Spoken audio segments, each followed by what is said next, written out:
Los derechos del niño establecen que la educación debe ser gratuita y de buena calidad. Así lo sostiene el profesor y especialista en educación Víctor Ochoa. También advirtió que el exceso de cobros por parte de la PAFA de los colegios públicos permite el crecimiento de entidades particulares e invita a no desvirtuar la gratuidad de la enseñanza. Bueno, en primer lugar, la educación es gratuita. Es un derecho fundamental a nivel internacional que los estados, miembros de toda una internacional de países, 153 países, han suscrito un documento que es la Agenda Mundial de la Educación rumbo al 2030, en la cual la educación debe ser gratuita y de calidad.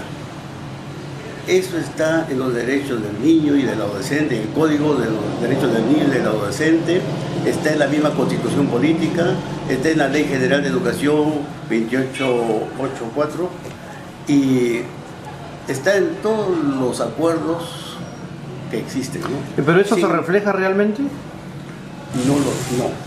¿Por qué?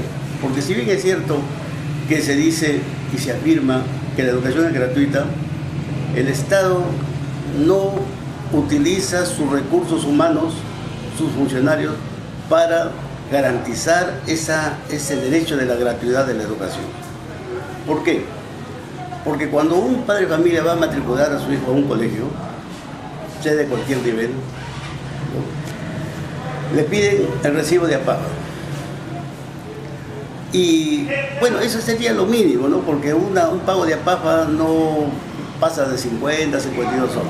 Pero hay otra serie de cuotas que exigen, que piden directa o indirectamente, y no solamente antes del inicio del año escolar, sino después que se inicia el año escolar, con una serie de cuotas a nivel de los comités de aula que piden para mobiliario del profesor, útiles, libros, profesores especiales, auxiliares de educación, personal de servicio, cuota tanto, ¿cuántos? 30 soles, 50 soles mensuales, mínimo.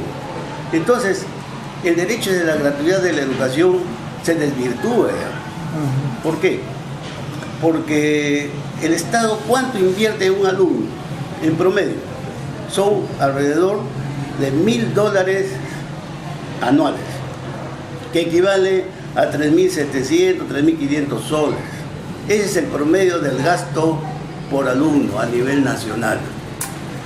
Pero el padre de familia gasta otro tanto. Entonces ya el gasto por alumno ya no es 3.500, 4.000 soles por alumno, sino es ya 6.000, 7.000 soles, ¿no?, anuales. Entonces, si bien es cierto que el porcentaje del PBI está avanzando a más del 3% del Producto Bruto Interno para educación, estamos ya llegando a cerca del 4% del PBI, pero el padre de familia también está avanzando en la aportación que tiene que dar para la educación de sus hijos. Y muchos colegios estatales, ¿no?, cobran excesivamente. Y no está normado.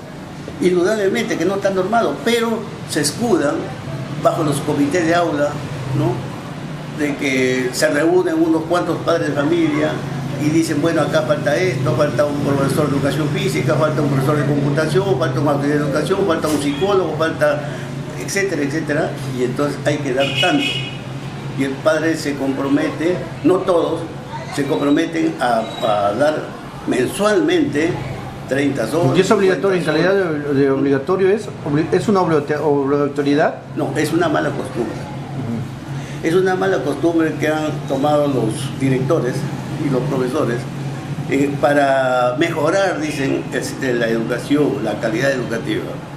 Pero yo pienso que el gobierno está invirtiendo ahora mucho más que antes, tanto a nivel de los equipos y materiales, libros que le dan gratuitamente, desayunos que le dan gratuitamente, el sueldo que les ha aumentado a los maestros, la infraestructura que está haciendo una gran cantidad de colegios a nivel nacional. Entonces no justifica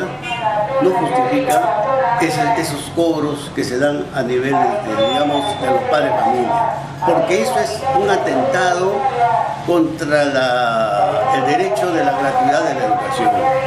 Y quienes atentan contra el derecho a la gratuidad de la educación son los mismos profesores, en complicidad con algunos padres de familia, ¿no? Y que eso favorece al sector privado. Porque el sector privado, los colegios privados, dicen, bueno, aquí me piden tanto, mejor lo paso a un colegio privado que va a ser menos, tal vez, va a ser menos que el colegio estatal. Y entonces los colegios privados se nutren, ¿no?, de la deserción de los alumnos, los padres de familia, que optan por llevarlos a un colegio privado, pensando que ahí va a ser mejor y pensando que ahí el cobro va a ser igual o menor que el colegio público. Entonces, yo pienso que no debe ser así, ¿no? ¿Por qué? Porque si el Estado tiene la obligación de dar la educación gratuita, no se puede interaccionar, ¿no?, de los procesos pedagógicos y administrativos, distorsionar la gratuidad de la educación, que es un derecho universal y un derecho fundamental y un derecho humano.